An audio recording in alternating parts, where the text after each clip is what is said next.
24 के चुनाव की कहाँ देख रहे हैं आप इंडिया को, और कहाँ इंडिया ब्लॉक को, और कहाँ देख रहे हैं आप एनडीए को? क्योंकि दावे दोनों तरफ से हैं। 400 पार की बात प्रधानमंत्री की तरफ से कही जा रही है, और गृह मंत्री जो है वो तो कह रहे हैं कि हम छठे चरण में ही 300 से 310 सीट का आंकड़ा पार कर चुके हैं। और कांग्रेस पार्टी तो जितनी राहुल गांधी की उम्र है उतनी सीटों पर भी नहीं। देखिए, आप मुझे इस बात का न्योता दे रहे हैं कि जैसी बातें बढ़ा चढ़ा के कही जाती हैं चुनाव में, मैं भी उसमें जुड़ जाऊं और मैं भी संख्या बताने लगूं। मैं समझता हूं ये अगर संभव है तो उन लोगों के लिए संभव है जो इस सब्जेक्ट पर शोध कर चुके हैं और बहुत गहराई से इस पर सोचते हैं, और पूरा समय उनको लगाना चाहिए घूमने में और सूचनाओं को प्राप्त करने में, ताकि वो आंकड़े प्राप्त करने के बाद जो भी आम जनता से उनको प्राप्त हो उससे वो कुछ अनुमान लगा सकें। हम तो इतना ही कह सकते हैं कि जहाँ जहाँ जाकर हम देखते हैं और जो बातें हम सुनते हैं, कार्यकर्ताओं से सुनते हैं, अपने नेताओं की बॉडी लैंग्वेज देखते हैं कि कितना कॉन्फिडेंस बढ़ता जा रहा है और किस तरह से लोगों का जो लगाव है वो बढ़ता जा रहा है, उसको ही सामने रखकर हम अनुमान लगा सकते हैं। मेरा ये मानना है कि ये चुनाव हम बहुत अच्छा लड़े हैं। पिछले दो चुनाव की तुलना में अगर कहें तो यकीनन ये बहुत अच्छा चुनाव हम लड़े हैं। क्या हम वहाँ पहुँच पाएंगे जिसका हम को आवश्यकता है, जितनी हमको आवश्यकता है कि नहीं, ये तो 4 तारीख को पता चलेगा। लेकिन कांटे की लड़ाई रही है, इसमें दो राय नहीं है। और दो बातें स्पष्ट हुई, आगे सामने आई हैं कि जो हमने मैनिफेस्टो में राहुल जी ने जिन बातों को रखवाया और जिन बातों का उन्होंने उल्लेख बार बार किया है, जैसे गरीबी, बढ़ती हुई गरीबी, बढ़ती हुई बेरोज़गारी, किसानों को सही मूल्य ना मिलना, बच्चों को रोज़गार पाने के लिए बार बार प्रयास करना और बार बार उनको फ्रस्ट्रेट होना ये सुनकर कि पेपर फिर से लीक हो गया है, और बहुत सारे विषय हैं जिस पर उन्होंने बहुत तीखी और बहुत सटीक बातें कही हैं, और उसको लोगों ने स्वीकार किया है। हमारी गारंटीज़ को लोगों ने स्वीकार किया है, और लोग पिछले 10 वर्ष के अनुभवों से भी बहुत परेशान हैं, और वो ये समझते हैं कि ये सारी बातें पिछले 10 वर्ष में बढ़ी हैं, ये पिछले 10 वर्ष में हम इसके भुक्तभोगी बने हैं और अब परिवर्तन आना चाहिए। अब क्या इतना परिवर्तन आने की संभावना है जितना हम चाहते हैं और जिसमें हम सरकार बना सकें, इसमें मैं समझता हूँ बहुत सूझबूझ के बाद ही कुछ कहा जा सकता है। अभी एक फेज़ और बचा है, उसको हो जाने दीजिए, फिर हम कह सकेंगे कुछ। लेकिन आज सिर्फ मैं इतना ही कहूँगा कि पार्टी का उत्साह देखकर, अपने कार्यकर्ताओं की लगन देखकर, और जो प्रचार प्रसार हमारे नेताओं ने किया है उन सब को देखकर विश्वास बन गया है, जो कि 4 महीने पहले नहीं था। विश्वास ये बन गया है कि अब हम सत्ता में आने के कगार पर हैं और हम अब सरकार एक अच्छी सरकार बनाएंगे। सर, आपको लग रहा है क्या कि एंटी इनकम्बेंसी नाम का जो शब्द होता है वो आप लोगों को ग्राउंड पे दिखाई दिया है? क्योंकि आप कह रहे हैं कि आप सरकार बनाने, इसमें दो राय नहीं है। इसमें दो राय नहीं है कि एंटी इनकम्बेंसी देखने को मिला है। एंटी इनकम्बेंसी के बहुत सारे कारण हो सकते हैं। कुछ ऐसे परिवर्तन आते हैं जो एंटी इनकम्बेंसी के नाम पर चुनाव बदल देते हैं। बहुत सारे ऐसी परिस्थितियां होती हैं जिसमें एंटी इनकम्बेंसी के बावजूद आप चुनाव जीत लेते हैं।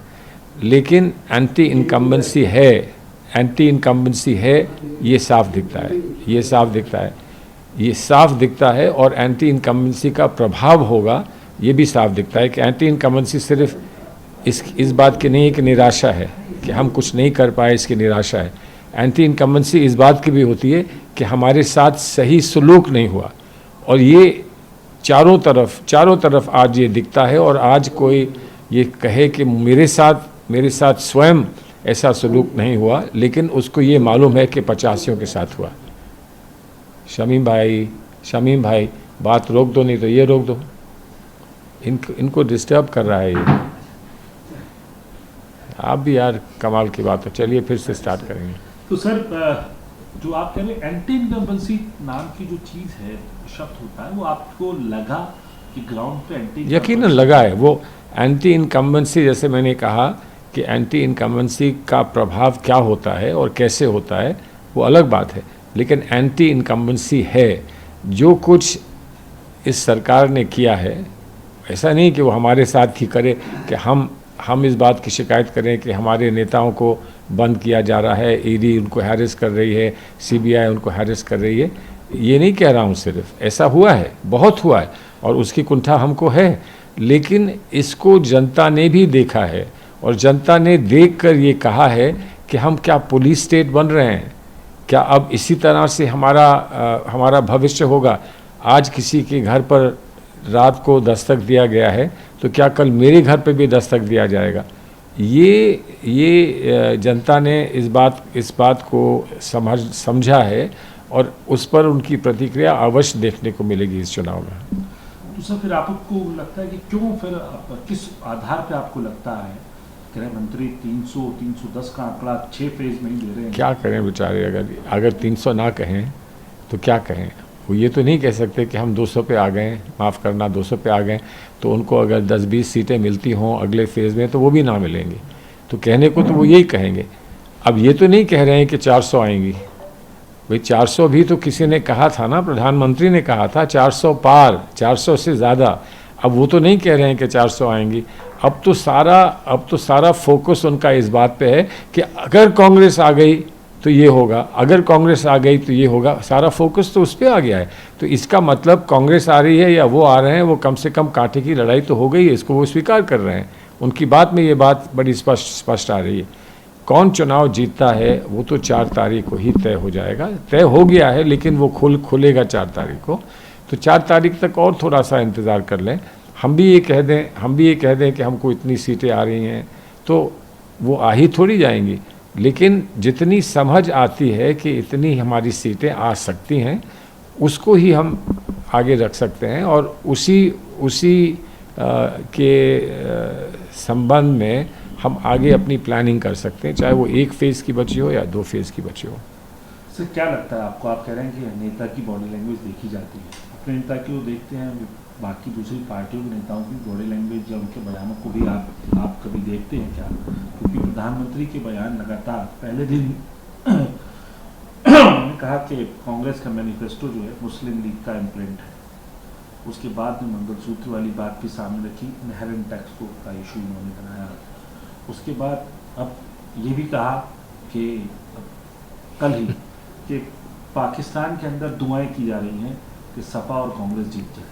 कैसे देखते हैं आप? देखिए, उनको ये मालूम है कि पाकिस्तान में दुआएं की जा रही हैं। उनको कोई विशेष सूचना है कि पाकिस्तान में दुआएं की जा रही हैं। और जब पाकिस्तान ने हाथ बढ़ाया है उनकी ओर, और जब वो शॉल लेकर गए थे नवाज़ शरीफ साहब के घर पे बिना बुलाए, बिना किसी न्योते के, बिना वीज़ा के, जब वो उनके घर गए थे और उनकी माता जी का उन्होंने सम्मान किया था, एक शॉल ले गए थे दिल्ली से या जहाँ से भी, तो उस सब का क्या हुआ? वो किसका रिश्ता था, किसके साथ संबंध थे? तो ये बातें, मुझे लगता ये है कि ये बातें तब करी जाती हैं जब कहने को कुछ बचता नहीं है। अगर ये सरकार 10 साल सरकार रही है, अगर इस सरकार ने वो काम किए होते जिसका ये समय समय पर बखान करते हैं, तो वो काम इतने होते गिनाने को कि और किसी बात के लिए समय ही नहीं मिलता। अब ले लीजिए, इनके दो तीन इनके मुख्य मुद्दे जो हैं वो ले लेते हैं। एक मुख्य मुद्दा ये था, इन्होंने कि ये कहा था कि ये मुस्लिम लीग का मैनिफेस्टो लगता है।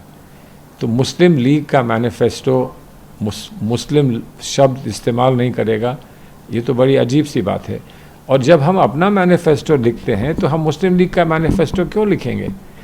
लेकिन इस देश में मुस्लिम, सिख, ईसाई, बौद्ध, हिंदू सभी हैं इस देश में, और ये तो इन्होंने कहा था कि सबका विकास और सबका विश्वास। तो क्या विश्वास मुसलमान का इनको नहीं चाहिए? फिर कभी कहते हैं कि नहीं, जब ये लोग अगर पीछे रह जाएंगे तो भारत कैसे तरक्की कर पाएगा, भारत प्रगति कैसे कर पाएगा अगर इतना बड़ा वर्ग पीछे रह जाएगा, कभी ये कहते हैं। इसी बात को कोई और कहे तो कहेंगे कि ये मुस्लिम लीग का एजेंडा है। और फिर आगे अब तो हमारे सामने एक बड़ी समस्या आ गई है ना। अभी तक तो तांत्रिक चुनाव इस देश में उन लोगों के बीच में होता था जो सब लोगों के समान होते थे। पढ़ा लिखा कोई ज़्यादा हो सकता है, समझदारी किसी में ज़्यादा हो सकती है, किसी में क्षमता ज़्यादा हो सकती है, लेकिन एक मनुष्य के सामने खड़े होकर चुनाव लड़ता था।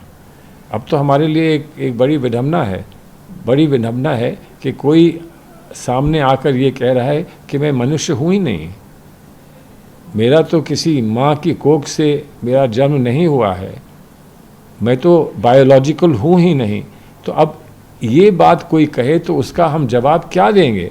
हम ये कहेंगे कि चलिए आपका डीएनए टेस्ट कराते हैं? क्या हम ये कहेंगे कि आप पहले डॉक्टरी करवाइए?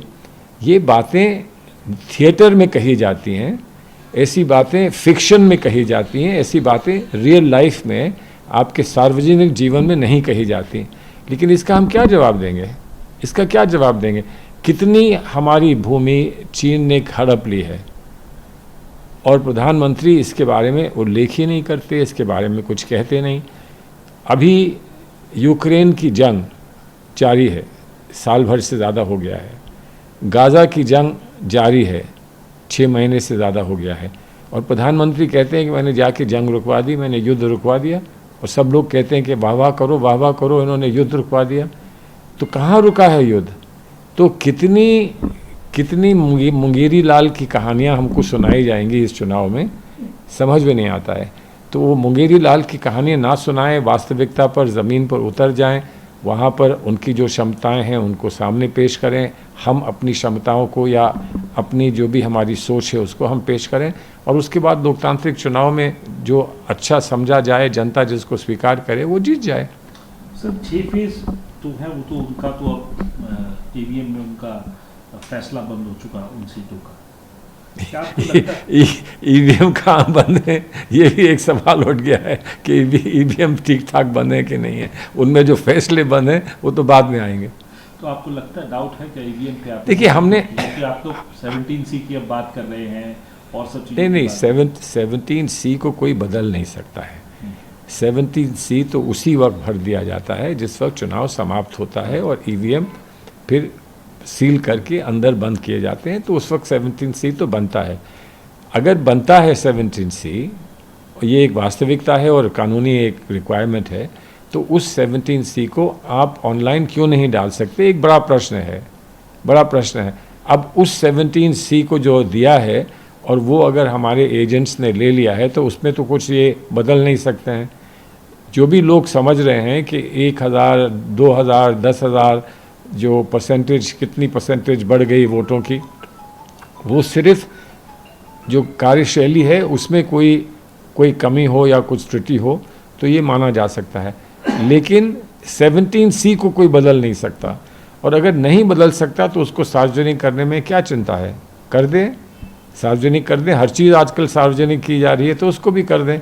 ये बात समझ में नहीं आई कि ये आशंका क्यों पैदा की जा रही है, क्यों पारदर्शिता का साथ नहीं दिया जा रहा, ये बात समझ में नहीं आई। लेकिन वो छोड़िए, जहाँ तक ईवीएम का मामला था, बहुत सारे सवाल लोगों ने उठाए थे और हमारा ये मानना था कि अगर इतने सवाल उठ रहे हैं तो उसका कोई ना कोई उपाय निकालना चाहिए ताकि पूरा विश्वास आम जनता का ईवीएम में हो। अगर आम जनता सवाल पूछती रहेगी और आशंकाएं पैदा होती रहेंगी तो वो हमारे डेमोक्रेसी के लिए, हमारे लोकतंत्र के लिए वो एक अच्छी बात नहीं है। हम सिर्फ इसी बात को हमने कोशिश की कि हम उसको कोर्ट के सामने रखें, इसी बात को हमने बार बार इलेक्शन कमीशन से कहा, लेकिन उसका कोई निष्कर्ष निकल नहीं पाया। ये हमको दुख है इस बात का। लेकिन सर अब चुनावों पे तो विश्वास होगा, जो भी प्रक्रिया है, देखिए तो कोई डाउट है अभी? चुनाव पे तो विश्वास है ही, चुनाव पे तो विश्वास है, इसलिए हम चुनाव लड़ रहे हैं। जिन देशों में लोगों को चुनाव पर विश्वास नहीं होता है वहाँ बॉयकॉट होता है, वहाँ चुनाव नहीं लड़ते हैं। हमने एक रास्ता निकाला है, इस देश ने एक रास्ता निकाला है कि अगर किसी को थोड़ी सी भी आशंका हो और किसी के मन में कोई भी प्रश्न हो तो वो अगर किसी को वोट ना डालना चाहे तो नोटा को वोट डाल दे। हमने तो उसका रास्ता निकाल रखा है, हमारे पास उपाय तो हमारे देश में है। तो कोई नोटा डाल देगा तो उससे अवश्य बैठकर बात करनी पड़ेगी कि तुम इतने निराश क्यों हो कि तुमने किसी के लिए वोट नहीं डाला, वो अलग बात है। लेकिन चुनाव पे तो विश्वास है ही, क्यों नहीं होगा। लेकिन चुनाव में इतनी पारदर्शिता रहे और चुनाव में जो भी प्रक्रियाएं होती हैं उनको इस तरह से निभाया जाए कि उस विश्वास को और मजबूत किया जाए। सर, आपको लगता है कि माइनॉरिटी जो है एक बहुत बड़ा मुद्दा रहा है चुनाव में, क्योंकि मुस्लिम अपीजमेंट की बात प्रधानमंत्री, गृह मंत्री अपने भाषणों में करते रहे, कांग्रेस के ऊपर कि रिजर्वेशन लेके ये लोग वहाँ देना चाहते हैं, और यहाँ तक कि अभी तक कहा गया कि अपने वोट बैंक के सामने जाके मुजरा भी कर लें। इस तरीके की प्रधानमंत्री ने बातें कही हैं। आपको लगता है कि ये कहीं ना कहीं इनका कोई असर होगा? देखिए, हुआ है, पड़ा है? क्या असर होगा? ऐसी बात कहने का क्या असर होगा कि कोई कहे कि जाइए आप मुजरा करिए तब आपको वोट मिलेंगे, इसका क्या असर होगा? मैं तो आग्रह करूंगा प्रधानमंत्री से कि प्रधानमंत्री किसी पार्टी का हो, प्रधानमंत्री को किसी पक्ष ने प्रधानमंत्री को सपोर्ट दिया हो, लेकिन प्रधानमंत्री का देश के प्रधानमंत्री को ऐसे शब्द का उपयोग करना मैं समझता हूँ बहुत अच्छी बात नहीं है। अब वो शब्द उनके मुंह से निकल गया इसलिए वो कह बैठे। मैं तो ये नहीं मानता हूँ कि ये किसी को कोई ऐसा उपाय या किसी को ऐसा सुझाव या परामर्श प्रधानमंत्री लेवल से आना चाहिए। बहरहाल वो अलग बात है, वो हो गया। लेकिन दो तीन बातें ज़रा स्पष्ट कर दें। रिजर्वेशन का मामला स्पष्ट कर दें। वो ये कह गए हैं या कहते हैं कि रिजर्वेशन जो माइनॉरिटीज़ को मिलता है वो रिजर्वेशन अपीजमेंट है। ये आप एक विशेष वर्ग को विशेष लाभ दे रहे हैं, ऐसा नहीं है। हमने आरंभ से, जब से हमारा संविधान बना है, हमने रिलीजन की बेसिस पे, हमने धर्म के बेसिस पे रिजर्वेशंस को नकारा है, कभी नहीं दिया है। ना हमने दिया, ना कोई दे सकता है। सुप्रीम कोर्ट भी इसकी इजाज़त नहीं देगा। लेकिन एक और बात है कि किसी भी धर्म से संबंधित कोई हो, उसकी स्थिति, शैक्षिक स्थिति और सामाजिक स्थिति अगर पिछड़ेपन की है, तो किसी धर्म का भी हो, तो उस पिछड़ेपन के आधार पर उसको रिजर्वेशन दिया जाता है। तो अगर आप इसमें से किसी धर्म के लोगों को अलग करेंगे तो वो कम्युनलिज्म होगा, और अगर सब धर्म इसमें सम्मिलित होंगे तो वो कम्युनलिज्म नहीं हो सकता। वो एक हर एक को एक बराबर का विषय है, बराबर का विषय उनको बराबरी मिलती है क्योंकि वो पिछड़े हैं। अगर किसी भी मुसलमान को या क्रिश्चियन को या सिख को इसलिए रिजर्वेशन दिया गया है कि वो उस धर्म से संबंधित हैं, तो मैं मानूंगा वो गलत है। मैं आज कह रहा हूँ वो गलत है। दिया जाता है सिर्फ इसलिए कि वो पिछड़े वर्ग के हैं। और अब 10% ये इस सरकार ने किया है, तो इस सरकार को कम से कम उस बात का श्रेय तो लेना चाहिए कि 10% आरक्षण अब लोगों को दिया जाता है इकोनॉमिक बैकवर्डनेस को लेकर, आर्थिक पिछड़ेपन की वजह से दिया जाता है। उसमें भी ये नहीं कहा जाता कि आर्थिक पिछड़ेपन में सिर्फ फला धर्म के लोग आ सकते हैं, वो भी नहीं कहा जाता। आर्थिक पिछड़ेपन में हर धर्म के लोग आ सकते हैं, हर धर्म के लोग आ सकते हैं, तो वो रिजर्वेशन दिया जाता है। तो ये मुसलमानों को रिजर्वेशन या क्रिश्चियंस को रिजर्वेशन, ये कहाँ से आ गया? ये कहाँ का सवाल है? इसको तो बच्चा भी, छोटा सा बच्चा भी बता देगा कि हमारे संविधान में और संवैधानिक व्यवस्था में ये संभावना नहीं है। कोई नहीं दे सकता है रिजर्वेशन किसी को। सर, आपने कहा कि सबका साथ सबका विश्वास वाली बात से सरकार का नारा रही। आपको लगता है लोगों ने इस बात के ऊपर जो है वोट किया है और सरकार को, या आप लोगों का, क्योंकि आप हमेशा विपक्ष भी कहता रहा है कि माइनॉरिटीज़ के साथ में व्यवहार ठीक नहीं है, देश का माहौल ठीक नहीं है, और लगातार जो है प्रधानमंत्री हों चाहे बीजेपी हो उसके ऊपर आरोप उठ रहे हैं, तो किस दिशा में इस देश की माइनॉरिटी ने वोट किया होगा आपको लगता है? आप जगह जगह जा रहे हैं इसलिए नहीं, मैं एक बात आपसे स्पष्ट कर दूं। मेरे उत्तर प्रदेश से मेरा संबंध है, विशेष संबंध है। उत्तर प्रदेश में जो हमको जिस बात का हमने संज्ञान लिया है वो ये है कि बहुत समय बाद माइनॉरिटी के लोग कांग्रेस की ओर देख रहे हैं, देखा है। और पिछले असेंबली चुनाव के बाद उन्होंने कहा था कि इस दफ़ा नहीं, अगली दफ़ा हम आपके लिए वोट देंगे। और हम ये मानते हैं कि भरपूर वोट हमें मिला है। हम अकेले तो लड़ नहीं रहे थे, क्योंकि हम इंडिया अलायंस के माध्यम से चुनाव लड़ रहे थे।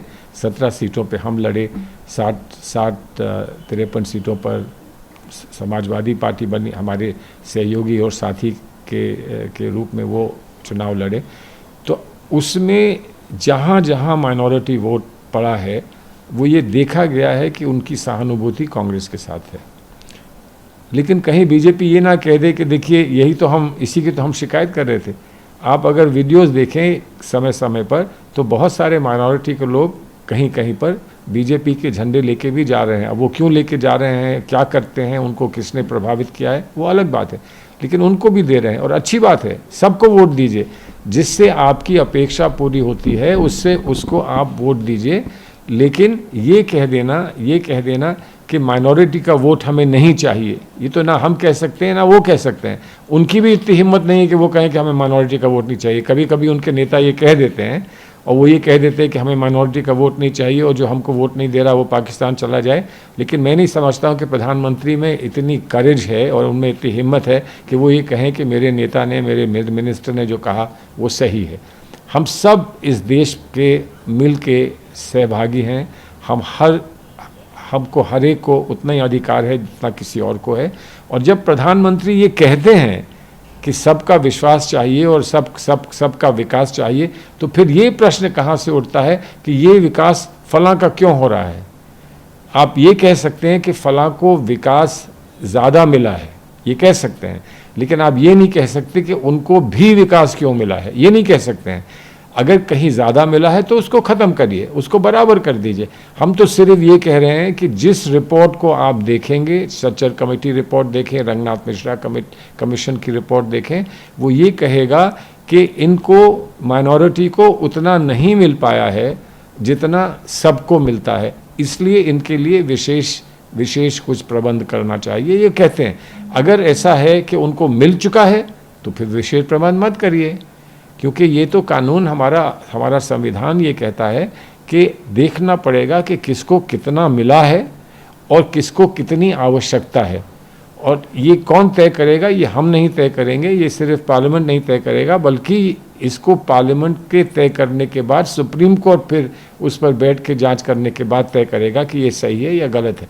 और ये किसी वर्ग के लिए भी, माइनॉरिटी के लिए सिर्फ अकेले नहीं, पूरे पिछड़े वर्ग के लिए और दलित समाज के लिए, पिछड़ेपन की बुनियाद पर, पिछड़ेपन के आधार पर जो उनकी मदद करनी है वो हम करते हैं। रिवर्स डिस्क्रिमिनेशन, इसको स्पेशल रिजर्वेशन, इसको स्पेशल अफर्मेटिव एक्शन, बहुत सारे शब्द हैं जो इसका उल्लेख करते हैं। उन किसी भी शब्द को आप ले लीजिए और उस शब्द पर खरे उतरता है, जो खरा उतरता है उसको आप ये सहयोग दीजिए। सर, जब ये बात आप कहते हैं सच्चर कमेटी और रंगनाथन कमेटी, सच्चर कमेटी की बात आती है, तत्कालीन प्रधानमंत्री मनमोहन सिंह जी के इस बयान का जिक्र हमेशा बीजेपी भी करती है और बाकी भी किया जाता है कि उन्होंने ये बात खुद कही थी कि इस देश पे जो पहला संसाधनों पर पहला हक जो है माइनॉरिटीज़ का, ये नहीं कहा था। उनके पूरे शब्द अगर आप पढ़ें तो उन्होंने ये कहा था कि पिछड़े वर्ग, दलित और जो भी हमारे वंचित समाज हैं उनमें फिर उन्होंने जो माइनॉरिटीज़ को अंकित किया था। और वो भाषा जिसको इन लोगों की शिकायत है, वो आप यूएन का कोई डॉक्यूमेंट खोल लीजिए, यूएन के हर डॉक्यूमेंट में फर्स्ट राइट ऑन रिसोर्सेज कहा जाता है। इसलिए कहा जाता है कि उस पर थोड़ा सा एम्फेसिस होता है, ताकि उसको जो मामूली साधारण जो भी स्टेटमेंट्स होते हैं उनसे हटकर ज़्यादा फोकस डाल दिया जाए। लेकिन ये नहीं कहा first right does not mean कि और किसी का राइट नहीं है। तो आप 10 लोगों को खड़ा करेंगे तो उसमें सबसे कमज़ोर को आप पहले खड़ा करेंगे और कहेंगे इसका हक पहले बनता है, उसके बाद हम सब का हक बनता है।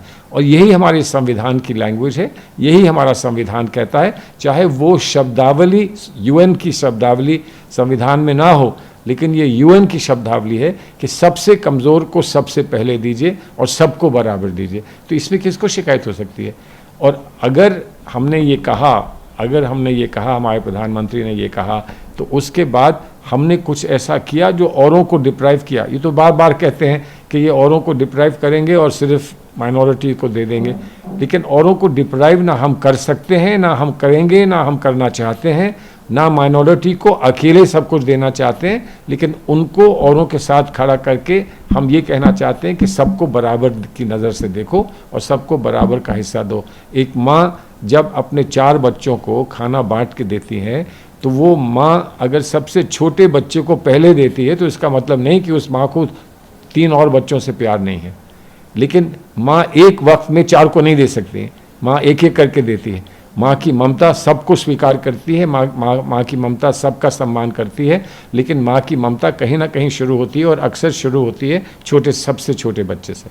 सर आखिरी सवाल, क्योंकि 1 जून को आप लोगों ने मीटिंग बुलाई है इंडिया ब्लॉक की, तो क्या आश्वस्त हो गया इंडिया ब्लॉक 1 तारीख को जब चुनाव संपन्न हो जाएगा, 4 को वोटिंग है, उससे पहले चीज़ें बैठक का दौर अभी से शुरू हो? देखिए, हम नहीं चाहते ज़्यादा कि प्रधानमंत्री महोदय को और उनकी पार्टी को ज़्यादा चिंता हो और ज़्यादा कष्ट हो, क्योंकि वो बार बार पूछते हैं आपका नेता कौन होगा, आपका प्राइम मिनिस्टर फेस कौन होगा। तो इसलिए हम ये चाहते हैं कि जितनी जल्दी हम उनकी इस उत्तेजना को समाप्त कर दें उतना बेहतर, देश के लिए भी बेहतर है और सरकार के लिए भी बेहतर है। तो क्या उसमें फिर जब आप ये बात करते हैं तो फिर कांग्रेस के रिपोर्टर में सवाल आपसे यही बनता है, तो क्या वो राहुल गांधी हैं? देखिए, हमारे दिल में पार्टी कार्यकर्ता के दिल में अगर कोई इच्छा है और अगर कोई सपना है तो वो स्वीकार करना पड़ेगा, वो राहुल गांधी जी के लिए है। लेकिन राहुल गांधी जी ने एक बात कही है, उन्होंने कहा कि यहाँ कोई उम्मीदवार नहीं है प्रधानमंत्री पद का, हम लोग सब एक सपने को लेकर चल रहे हैं और जब मौका आएगा तो हम लोग साथ बैठेंगे और आपस में बैठने के बाद हम ये तय करेंगे कि हमको आगे अब कौन लेकर चलेगा। तो अगर हमारे नेता ने, राहुल गांधी ने ऐसा कह दिया है तो उसमें मैं कोई बात जोड़ूं तो वो अच्छी बात नहीं होगी। हम उनकी बात को स्वीकार करते हैं, सम्मान करते हैं, लेकिन जो हमारा उनसे लगाव है और जो उनके लिए सपने हैं वो अपनी जगह हैं। लेकिन ये प्रभावित नहीं करेंगे हमारे नेताओं का वो निर्णय जो वो बैठकर आपस में लेंगे और जो ज़मीनी वास्तविकता है उसको सामने रखकर, क्योंकि जब तक वहाँ बैठेंगे आएंगे तब तक मुझे लगता ये है कि हर क्षेत्र के नेता को कुछ ना कुछ आइडिया हो जाएगा कि उनको कितनी सीटें आ रही हैं, उसको शायद सामने रखकर ही निर्णय होगा। लेकिन वो कैसे निर्णय लेंगे, क्या कुछ करेंगे, मैं कह नहीं सकता हूँ, क्योंकि उसके बारे में मुझे कोई सूचना नहीं है। Thank you.